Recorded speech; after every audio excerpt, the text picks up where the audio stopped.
Hindi pa rin humuhupa ang baha sa ilang lugar sa Valenzuela City. 20 barangay na ang isinailalim sa state of calamity dahil sa pagbaha.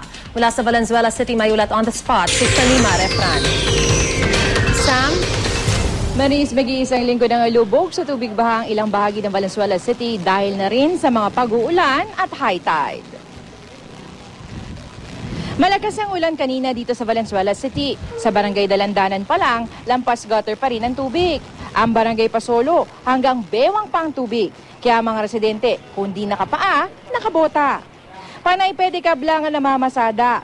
Ang maliit na kapilyang ito, hindi na nakapagmisa ngayon. Madumi pa kasi ang kapilya at pinasok pa rin ang tubig hanggang kagabi. Sa barangay Mabolo naman, hanggang binti pa rin ang baha. Maging ang parokya naman ng San Roque, hindi rin nakapagmisa dahil lubog pa sa baha. Sa ngayon, nasa 20 barangay na ang sinailalim sa state of calamity dahil sa mga pagbaha.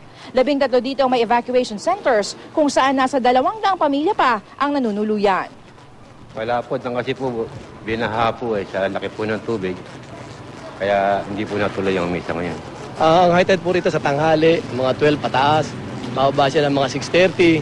Wag lang pong uulan at pagmulan, sigurado lulubog na kami rito ng diretso. Maris, high tide na naman nga ngayon tanghali kaya inaasahang tataas na naman ang tubig dito sa Valenzuela City. Pag-uusapan naman mamayang hapon kung magdedeklara nga ng pagsususpindi na naman ng klase bukas. At yan ang pinakasariwang balita mula dito sa Valenzuela City, Maris. Pero sa ngayon, Sam, mukhang makulimlim pa rin yung panahon, ano? Tama ka dyan, Maris, no? Kanina malakas yung pagbuhos ng ulan pero huminto. Tapos ang sinasabi ng mga residente dito, the past few days, ganun nga raw yung panahon, pabugso-bugso ang ulan. Kaya nga naman nangangamba sila para sa kanilang kalusugan na rin dahil nga mag-iisang linggo na silang nakalubog sa baha. Maris? Maraming salamat, Salima Refran.